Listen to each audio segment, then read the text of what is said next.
प्रणव शर्मा जी का क्वेश्चन है, please suggest one small cap among this Nippon, SBI, Tata, HDFC for 30 years time horizon. देखो, आप अभी से ही इतना परेशान मत हो। 30 साल बाद क्या होगा?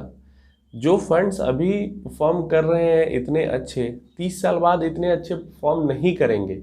ये आपको समझने की ज़रूरत है। अभी से आप 10-12 साल से पीछे जाओगे तो लास्ट 10-12 ईयर्स में जो म्यूचुअल फंड्स ने परफॉर्मेंस दिखाई है, वैसे परफॉर्मेंस अभी से 10-12 साल पहले म्यूचुअल फंड्स नहीं दिखा रहे थे। या फिर आगे भी 15 साल मैक्स टू मैक्स 20 ईयर्स तक जो परफॉर्मेंस, 25 मैक्स टू मैक्स मान लो, जो परफॉर्मेंस फंड्स दिखाएंगी, फिर उसके बाद ऐसा रिटर्न नहीं मिल पाएगा। तो अभी जो टाइम पीरियड है इंडिया के अंदर में, पिछले 10-12 साल से लेके अगले 20-25 साल तक, ये गोल्डन टाइम पीरियड है इन्वेस्टमेंट करने के लिए। और ये आपने सबके मुंह से सुना होगा, जो भी थोड़ा सा समझदार, फाइनेंस के बारे में थोड़ी समझ रखता है या इकोनॉमी के बारे में थोड़ी समझ रखता है, आपने ये सुना होगा। रीजन इसका यही है कि अभी हमारी जो कंट्री है वो ज़बरदस्त ग्रोथ कर रही है, एंड फ्यूचर जो अपॉर्चुनिटी है, पॉसिबिलिटी है अगले 20-25 ईयर्स तक के लिए, वो हमारी कंट्री के अंदर में इमेंस है, मतलब ज़बरदस्त है। और ज़बरदस्त ग्रोथ अभी जैसा चल रहा है और वैसा भी कंटिन्यू रह जाता है, तो हमारी इकोनॉमी के अंदर में ज़बरदस्त ग्रोथ आ सकता है, एंड वो ग्रोथ स्टॉक मार्केट में भी रिफ्लेक्ट होगा। लेकिन जो ग्रोथ आएगा वो ग्रोथ का साइकिल एकदम कंटिन्यू नहीं रह सकता है, ठीक है। एक टाइम आएगा जब ये ग्रोथ स्लो हो जाएगी, जो कि अगले 20-25 साल के बाद आएगा।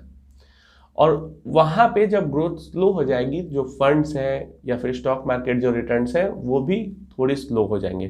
तो इसलिए अभी आप इन्वेस्ट कर रहे हो, और खासकर अगर आप स्मॉल कैप के अंदर इन्वेस्ट कर रहे हो, तो आपको बहुत ज़्यादा फंड्स को लेकर टेंशन लेने की ज़रूरत नहीं है। नॉर्मल ऐसा भी नहीं कि आप एक स्मॉल कैप फंड के अंदर अभी इन्वेस्ट करोगे और वो 30 के 30 साल तक एकदम ज़बरदस्त परफॉर्म करता ही रह जाएगा। बीच में हो सकता है आपको चेंज भी करना पड़े, या फिर अगर आप 2-3 स्मॉल कैप फंड के अंदर इन्वेस्ट करते हो नेक्स्ट 30 ईयर्स के लिए, तो ऐसा समय आएगा कि कभी उस 3 में से एक अच्छा परफॉर्म कर रहा है, 2 अच्छे परफॉर्म नहीं कर रहे, कभी समय आएगा 2 अच्छा परफॉर्म कर रहा है, 1 अच्छा परफॉर्म नहीं कर रहा है। तो ऐसा आपको माइंडसेट रख के इन्वेस्टमेंट करना है। आपको एक बेस्ट परफॉर्मिंग के पीछे नहीं भागना है, बस 2-3 इन्वेस्ट करो, और 2-3 को ऐसा सोच के इन्वेस्ट करो कि ये मतलब जो टॉप 10 अच्छे फंड्स होंगे इस कैटेगरी के, उसके अंदर मेरे फंड्स रहेंगे, बात खत्म। टॉप 1 के ऊपर आप मत पड़ो। और जब आप इन्वेस्ट करते हो प्रॉपर लार्ज कैप फंड में या फ्लेक्सी कैप फंड में, तो इनके अंदर आपको बहुत ज़्यादा फंड्स को लेकर टेंशन लेने की जरूरत होती है, क्योंकि इनके अंदर सक्सेस रेशियो बहुत कम होता है इंडेक्स के अगेंस्ट में। लेकिन जब हम बात करते हैं स्मॉल कैप फंड की, तो इंडेक्स के अगेंस्ट में सक्सेस रेशियो ज़्यादा है। तो ऐसे में हमें फंड को लेकर बहुत ज़्यादा टेंशन लेने की, चिंता करने की ज़रूरत नहीं है। हमें फंड की परफॉर्मेंस इसलिए थोड़ी ख़राब दिखती है कभी कभी, क्योंकि जैसे साइकिल में जब फंड, स्मॉल कैप फंड्स का साइकिल समझ में आता है सबको कि साइकिल में फंड चलती है, 3-3 साल तक अच्छा परफॉर्म नहीं करेगी, फिर 1 साल में बहुत ज़बरदस्त परफॉर्म कर देगी, जो कि पीछे के 3 साल को कवर कर देता है। तो जब ये साइकिल, जैसे मान लो कि 3 साल का एक खराब साइकिल हुआ, उसके बाद चौथा साल एक ज़बरदस्त वाला साइकिल आया, तो ये 3 साल के खराब साइकिल का जब वो एंड फेज होगा, उस टाइम पे वो फंड एकदम ही बेकार परफॉर्मिंग दिखेगी, और फिर वो चौथे साल में एकदम अचानक से ज़बरदस्त रिटर्न दे देगी। और ऐसा आपने पास्ट में कई फंड के साथ देखा है। तो ऐसी सिचुएशन न हो, आपको पछतावा न हो, इसलिए आपको बहुत ज़्यादा फंड के नाम के ऊपर नहीं भागना है। आपने अच्छी कैटेगरी को सेलेक्ट कर लिया, जैसे 30 साल सोचा है, 25 साल भी रहते हो, 20 साल भी रहते हो, तो आपने स्मॉल कैप को सेलेक्ट कर लिया। अब इस कैटेगरी का आराम से 2-3 फंड पकड़ो। अगर 20-25 हज़ार डाल रहे हो तो 2-3 फंड पकड़ो, और अगर 5-6 हज़ार डालना है तो फिर 2 फंड आराम से पकड़ लो। मिनिमम 2 फंड के अंदर इन्वेस्टमेंट करो, अप डाउन साइकिल मिला के, और बस इन्वेस्ट करते रहो बिना किसी इधर उधर के टेंशन के। कोई भी, जितने लोग के अंदर भी ये सवाल आता है कि बस एक स्मॉल कैप फंड बता दो, बस उसके अंदर में पैसा डालते रहो सालों साल तक, नहीं, ऐसा नहीं होता है।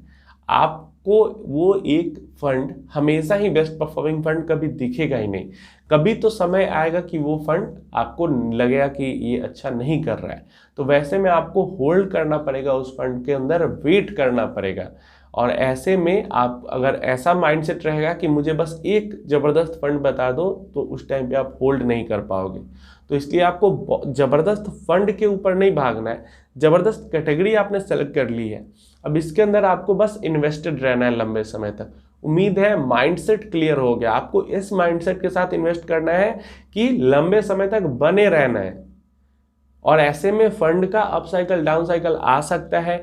जैसे 4 फंड की हम बात करते हैं, निपॉन एसबीआई। अब मान लो निपॉन के अंदर आप इन्वेस्ट करते हो, ठीक है, अभी तो काफ़ी बढ़िया परफॉर्मिंग फंड है। एसबीआई के अंदर आप एसबीआई, अभी से आप 1 साल पहले जाओगे तो एसबीआई की परफॉर्मेंस बीच में बहुत ख़राब हो चुकी थी। अभी भी अगर आप लॉन्ग टर्म परफॉर्मेंस एसबीआई के देखते हो तो लास्ट 3 ईयर में जो एसबीआई की रैंकिंग है वो बहुत ख़राब है। क्यों? क्योंकि 1-1.5 साल पहले काफ़ी ख़राब हो गई थी एसबीआई की परफॉर्मेंस, बहुत ज़्यादा ख़राब, बहुत रैंकिंग में नीचे चला गया था, लेकिन फिर ऊपर आ गया। तो यही मैं कहता हूँ कि आपको बस होल्ड करना पड़ेगा फंड को।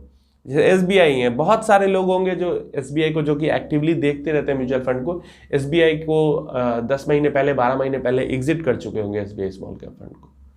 रीजन क्या है? क्योंकि बहुत ही खराब दिख रहा था उस समय पे, लेकिन जो लोग समझदार थे, समझते थे कि ये साइकिल है, फिर ऊपर आएगा, आ गया फिर ऊपर, फिर जबरदस्त रिटर्न दे रहा है इन्वेस्टर को बना के।